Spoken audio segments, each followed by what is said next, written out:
Okay, here we go with the ninth part of the breakdown. So the F1 show special, this programme that Sky Sports F1 were commissioned to produce a month after the Abu Dhabi fix, where they presented to us all of these talking heads from Sky Sports F1 to try to explain to us what was going on and what was being done about the fix. These people were in on it. And everything they presented, nothing they presented identifies the true problems. There's a reason. They know about the true reasons. I wrote to them. I got a response from them. So they're aware of the reasons. But they don't tell you the reasons. But I'll do videos in the future to show you what I sent to them and what the response was. But we're going to carry on through this presentation. We're at 42 minutes and 16 seconds. And we're going to carry on with what they said, and we're going to break it down as to all the lies. Here we go. If you've not watched the other 8 parts, please, if you get the chance to do so, please take the time to watch it, because you will see that this broadcaster, Sky Sports, is lying about the sport. They're being paid by Liberty Media to lie about the sport. Liberty Media contract Sky to present this. Right, this is corrupt. No two ways about it. Anyway, we'll carry on with what they were saying. Lazenby is just about to introduce the next talking point. We've now got Kravitz in the bottom right-hand corner and Craig Slater bottom left. They've replaced Damon Hill, Johnny Herbert, and what's his name? Old Crofty. He was there for a little while as well. So here we go for this section. A result of what's happened and what might happen next, that Mercedes and Lewis Hamilton do pull out of the sport? Absolutely not. Don't buy any of it, to be honest. I'm sure Toto is being asked by Lewis, what are you doing about this? Formula One is fantastically successful for the Mercedes-Benz brand. Lewis is 37 years old. We know he's driving still at his peak, incredibly determined and competitive. He'll be back. And I'm a little bit uncomfortable. Let's just put this issue to one side of a team and a driver starting to determine who's doing what in race control or in any other role in Formula One to an extent. And you're a bit uncomfortable when Christian Horner and Max Verstappen refused to speak to Sky Sports when Ted Kravitz was still saying there's some controversy over the 2021 season. Are you okay with that, Martin? It's okay when Red Bull refused to speak to the media, but you're incredibly uncomfortable when it's Mercedes, as always.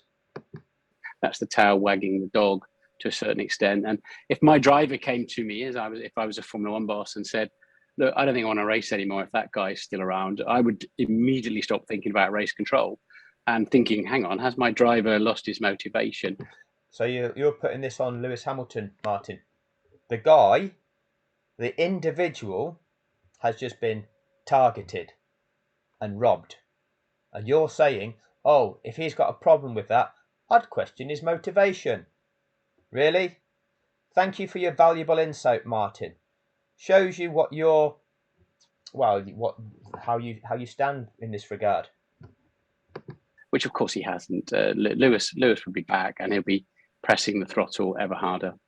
Okay, Craig Slater and Ted Kravitz have joined us for this part. Craig, what can you tell us about this FIA investigation? We understand there's a meeting between the new FIA president and Toto Wolff on Friday as well. And with regards to the investigation, what's going to be looked at and who's going to be talked to? Now, just before Slater says this, we've seen this recently. Oh, what do you know, Sky Sports, about what's going to happen here? Oh, well, what we know is Christian Horner's have been accused of inappropriate behaviour, and Red Bull are going to employ this barrister to do a full review of it, and then we're going to tell you the answer, and then we're not going to tell you the answer, and then it's all going to disappear, but it was a new story, and you all believed it, and then we've moved on. Standard process. So again, this is put in front of you as if, oh, it seems like they're going to do this and they're going to do that and they could do this and they could do that, and nothing's really happening. This is just to try to just acknowledge the noise that is being made in social media. When everybody in social media is still outraged by this, if mainstream media remain silent, it looks even worse. Hence, mainstream media, the contracted mainstream broadcaster, has to produce this programme to acknowledge the dissenting voices going, hey, what's going on here? So they just come out with this load of claptrap. With this investigation, according to the FIA, and I've spoken to them a couple of times this week, began in the immediate aftermath of the Grand Prix itself. The stewards submitted their initial report in the week after Abu Dhabi, but I've learned that it only really properly got going in terms of interviewing those involved on Monday of this week, so the 10th of January. And the FIA have given themselves up until the 3rd of February at the latest. That's what they've told me to get this done. That's in advance of the World Motorsport Council meeting on that date. So they will be interviewing all the protagonists, including the stewards again, race director Michael Massey, the drivers, and team representatives too. And they've put it to me that they aim for this investigation to be objective, thorough, and transparent. Now, of course, as has been observed, it's an internal investigation, but they're stressing they still think they can be objective about it. Peter Bayer is heading it up. We've heard about him now replacing Michael Massey as the single-seat president within Formula One. How significant is that going forward? Mohammed Ben Sulayem is also personally involved. He's texted Lewis Hamilton. He's taking a hands-on role at this, and he's treating it as a matter of urgency. But there are other voices, other leaders within Formula One who think he should have had much more of a grip on this as soon as he assumed office. It should have been front and center of his first news conference. And they're rather disappointed that he didn't take that opportunity to absolutely get on top of it from the word go. And there is concern that this disrupts what should be the great new era of Formula One. So far, you've made a lot of noise and none of it has made any sense. So you've talked about the FIA doing an investigation and interviewing people. Interviewing the people that were involved, because that's what you need to do as part of your investigation. No, you don't. You've got camera footage of what actually took place in race control. You just review that. There's your evidence. What the fuck was going on here then? Let's have a look, because the evidence exists.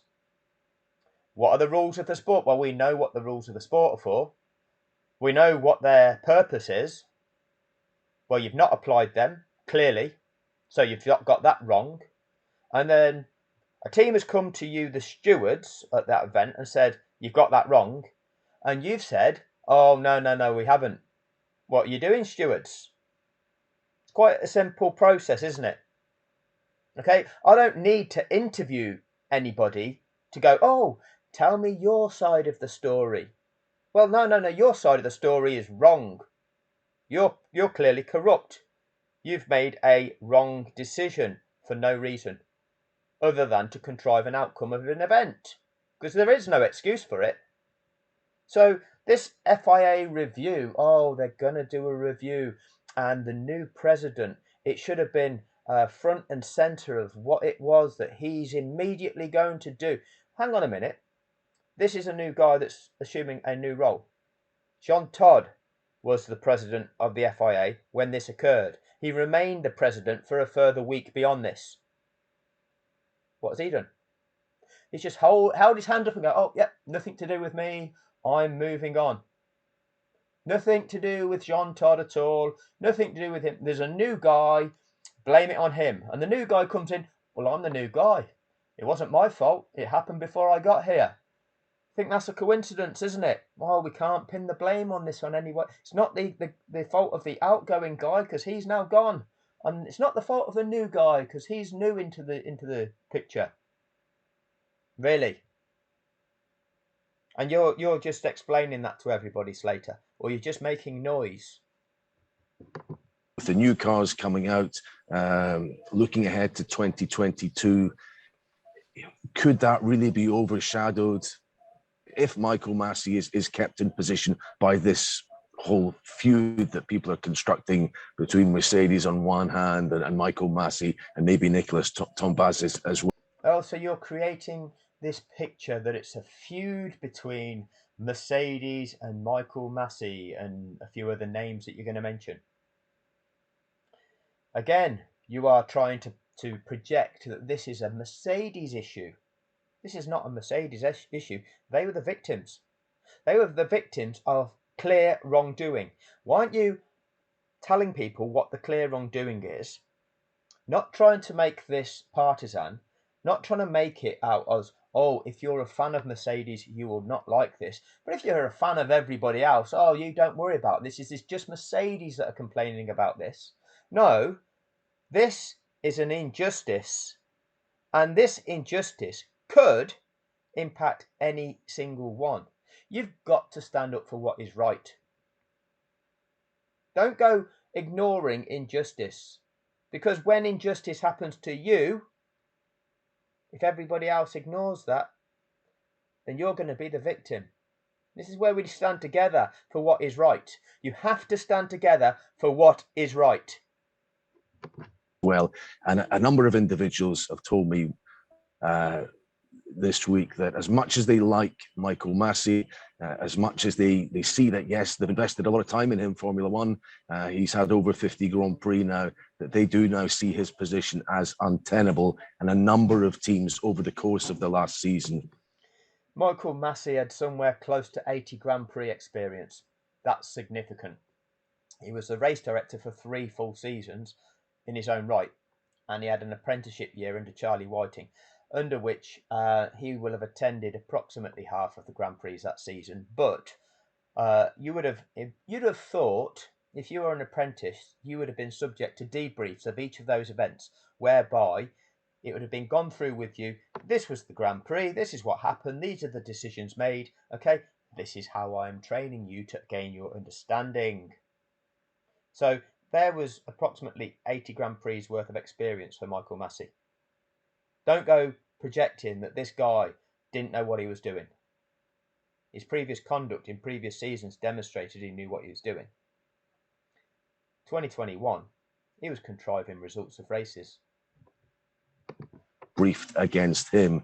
Now, Mercedes have said there is no quid pro quo. We're not looking at a deal that Lewis will race or we will race if Massey goes. But I do think, despite what Martin has just said, it is hard to envisage Lewis Hamilton lining up on the grid if Massey's still race director. And I just want to finish with one little thought. Alain Prost said this week, in terms of Lewis Hamilton's mindset, he said he has as many reasons to stop as he has to carry on. That's Prost's view of this. And of course, Prost walked away from Formula One at the very top too. Yeah, I mean, it's into the... So what we're doing now, we are, again, rather than tell us about the FIA and what they need to do, you've fluffed that up, going, oh yeah, they're conducting interviews, which you don't need to do. You can just clearly identify what went wrong and expose it and tell the world what went wrong, because that's what I do. Quite straightforward, isn't it? And that's how I explained it in my communications with Sky Sports SF1. Quite simple, very simple. Told them that you cannot just separate out 2 cars to race off for a win in a multi-competitor event. That fact alone renders the result just null and void. It has to be counted back to the running order behind the safety car. Simple as that. And then you can go looking at how the regulations need to be interpreted to make sure you don't produce that scenario. It's very, very simple. But instead, they produce it like this. Oh, they make you think, oh, we wonder what's going on here. Are they going to do this? Are they going to do that? What are their findings going to be? Very simple. And then he turns it into, oh, Mercedes against the FIA. Mercedes demanding that Michael Massey goes. Will Lewis Hamilton retire if Michael Massey doesn't go? Oh, Lewis Hamilton is getting older now and nearing the end of his career. But it's hard to imagine Lewis resuming if Michael Massey still... This is the direction they're trying to push it in. Rather than exposing the critical elements of what happened. But then when you expose the critical elements of what happened, it exposes themselves. It exposes Sky Sports F1 for the fact that in those last 5 laps, when they're saying, are they going to release the lapped cars? It's not mandatory, I don't think. Oh, well, it is mandatory, so why are you lying? And how long will they wait? Well, the safety car will return to the pits at the end of the following lap. Well, so we know the answer to that, so you don't need to ask the audience that question, Brenda. When you start analysing this, it's clear that Sky Sports were preparing the audience for the drama. So what are they doing? They're now projecting it all on the FIA. We're going to have to say that the problem here is with the governing body of the sport. Yes, there's a problem with them, but it's a total corrupt entity. The whole enterprise is corrupt. So now what you're doing, you're all pointing the finger at each other. Well, you're not, because actually the FIA are not pointing the finger at Sky Sports.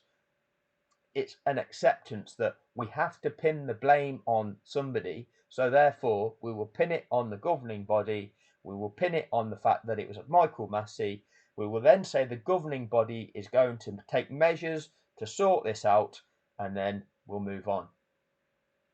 And the thick people won't realise, they won't understand. Because these talking heads have been put forward to convince you all of that.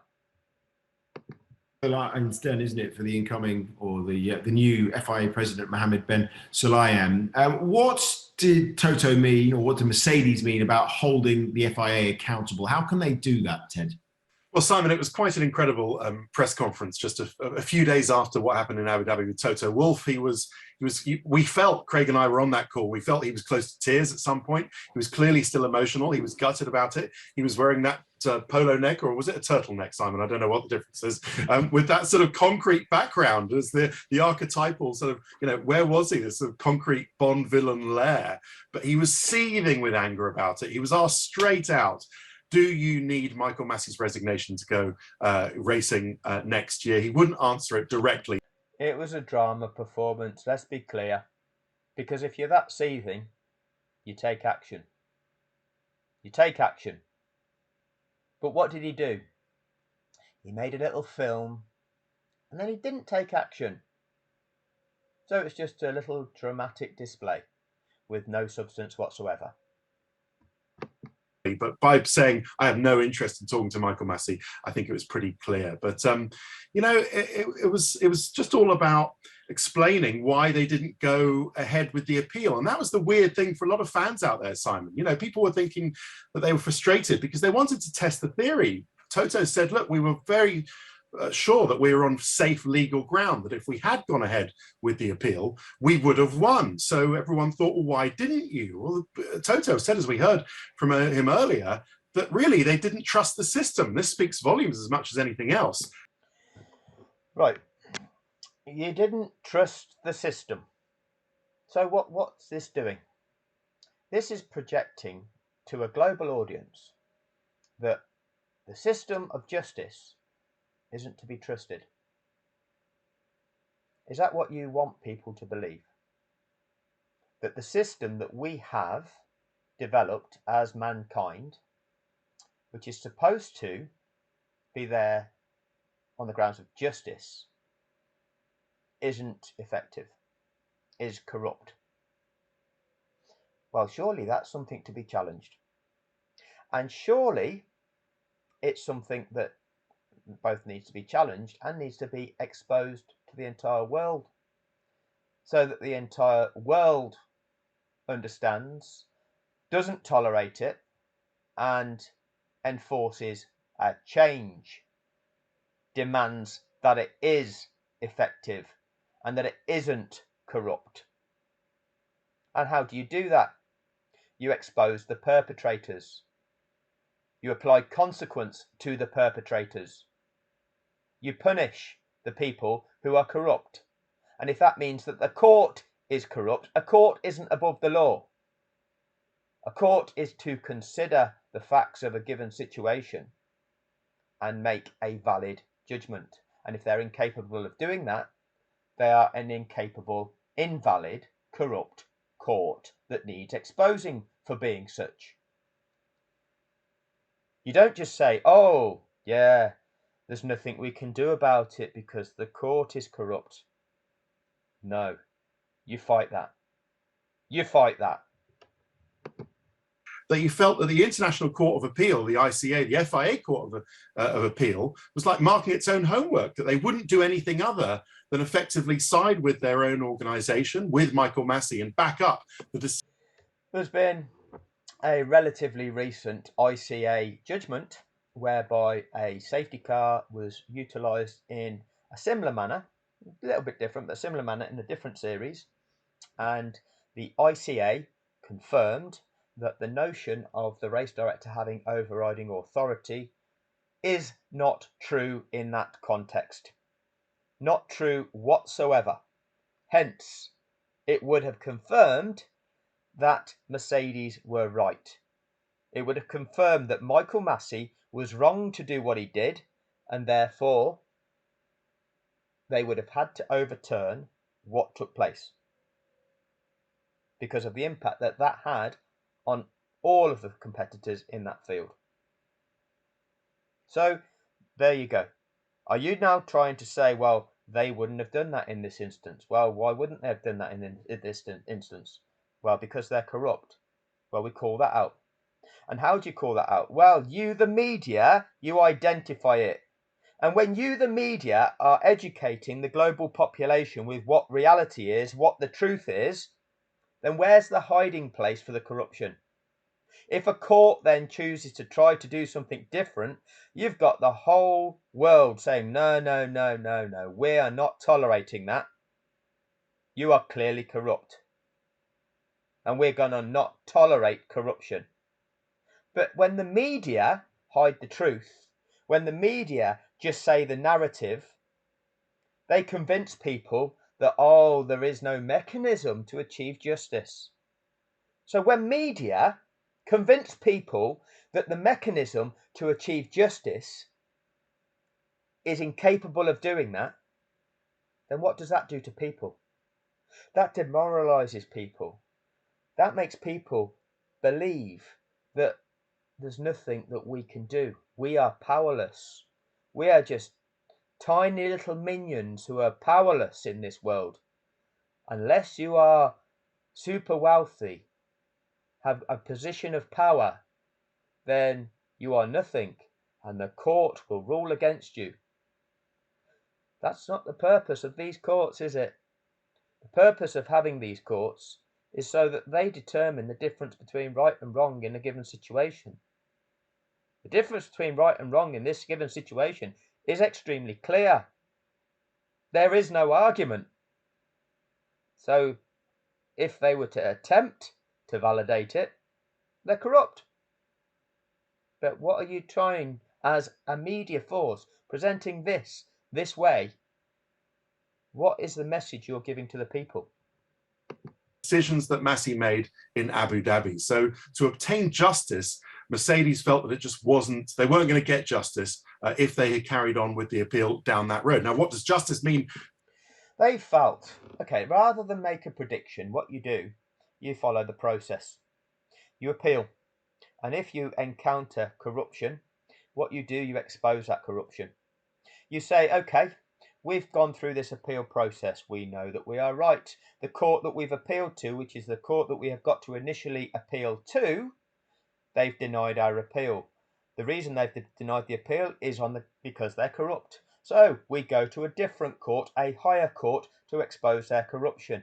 We expose that actually their corruption constitutes criminality.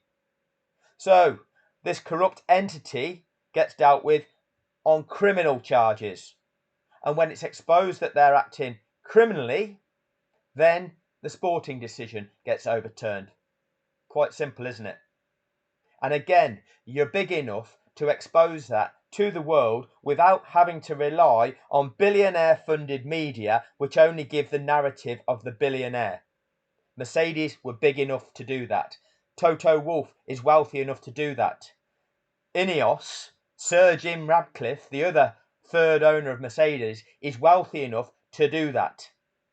None of them did. None of them did. Oh, we just don't think we'll get justice, so we'll leave it. No. That's not how you do it. For Mercedes, well, let's not beat about the bush. Justice for Mercedes means that Lewis Hamilton is the 2021 world champion. Justice for Mercedes. Again, look at the presentation of this. The presentation is, oh, it's Mercedes. Justice for Mercedes is that Lewis Hamilton's justice for the sport. Justice for the sport. That was contrived. The entire sport is impacted by this. It's not justice just for Mercedes, but you're trying to, again, divide. Look, everybody, there's Mercedes and those that don't support Mercedes. So if you don't support Mercedes, this doesn't really matter to you. But if you support Mercedes, that's what justice would mean to you. And they weren't going to get that because they wanted, what Mercedes wanted to do was for the FIA to call the race conclusion on the penultimate lap, not on the final lap where Verstappen wins, on the penultimate lap where Hamilton wins. As soon as they decided that they weren't going to get the justice they wanted in that, they thought they weren't going to do it. And so, as Craig says, there's no other way about it. That was destined to be a safety car finish, 100%. 100%. There is no alternative. These projections, oh, they could have done this, they could have done that, they could have thrown a red flag, they could have released the lap car. No, that didn't happen. It didn't happen. They didn't release the lapped cars by the end of lap 56, which needed to have happened. The evidence of the camera footage will demonstrate that there were marshals still on track, hence the clerk of the course didn't feel that the racetrack was safe to begin that procedure on lap 56. So the earliest it could have taken place was lap 57, and those regulations dictate that lap 58 then has to be a mandatory safety car lap. That means it's a safety car finish. That means there can't be any changes of order unless a car fails to complete that distance. Lewis Hamilton did complete the distance. There's no ifs, buts, maybes about this. It's categorically what it is. So there can be no alternative. And it's within the regulations that you can declare the race result at a given point. You can count back a lap. It's possible. So again, Ted's going, oh, as soon as they said they were not going to do that, well, we'll challenge that part as well, because that's just a corrupt decision where you're projecting to the world, it's not possible to do this. Of course it's possible to do this, but you're still trying to convince everybody of, oh, this is part of the reasons why Mercedes haven't gone through with it. Every single element of this will get challenged and obliterated.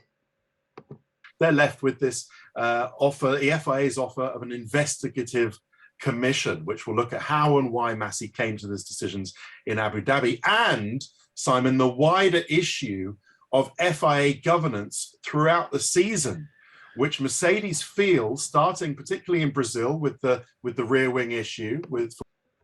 Didn't start in Brazil. You can look at Spain, the first lap incident at that first corner. You can look at Imola, where Max ran Lewis off the track. You can look at Monza, where Max ran Lewis off the track at a chicane. You can look at Monza, where Max ended up on Lewis's head. You can look at France, where Max went off the track, didn't rejoin in the manner that was correct, and didn't get a penalty. Then you can go to Brazil. There's probably things in between that are missing, and where Max ran Lewis off the track, and we call that let them race, Michael. And then you've got Saudi Arabia, where Max ran Lewis off the track, would have caused a collision. We can look at the red flag situation. Red Bull negotiating about how the restart would be conducted. Yes, we'll accept Max being demoted to third as long as Esteban Ocon is on pole. What? You've just basically rejoined the track in an unsafe manner, making Lewis Hamilton have to get out of the way, which enabled Ocon to get through. And you think you can negotiate the restart order when Verstappen should have had a 5-second penalty for rejoining the track in an unsafe manner, and you apply that 5-second penalty from the moment from when he rejoined the track. Oh, that means he starts the grid, the restart from the back of the race, from the back of the grid. Oh, that never happened, did it? Oh, we can't do that. We can't do that. That would mean that Max's chances in the championship would be ruined. We've got the brake test. We've got the first lap incident in Abu Dhabi where the whole of the sport turned on Lewis Hamilton and goes, oh, he's got to give that place back. He's got to give that place back. Lewis left the track there. Max stayed on the track. Yeah. But if Lewis hadn't have done that, Max would have ran into him. That's the problem. That's the problem that you're trying to say. Lewis is at fault for that. Ridiculous. And then we've got the rule break at the end that contrived it for Max. There's a lot of problems there. Anyway, I'm mindful of the length of time it's taken. We'll try and get to the end of Ted's little presentation here. For which they got disqualified from qualifying, and through to the Brazil Max Verstappen going off and not getting a penalty at turn 4. Mercedes feel that this year there's been a pattern of some pretty questionable governance decisions. Okay, well, right, that'll do on this one, and we'll pick up what will now be part 10 in the next video. Thanks for your time. Hopefully you're seeing the absolute rubbish that is just waffle coming out of their minds, which is it does serve as validation for many. Most people will watch this and actually believe they're being told some valid information. None of it is. That'll do for this one. Thank you.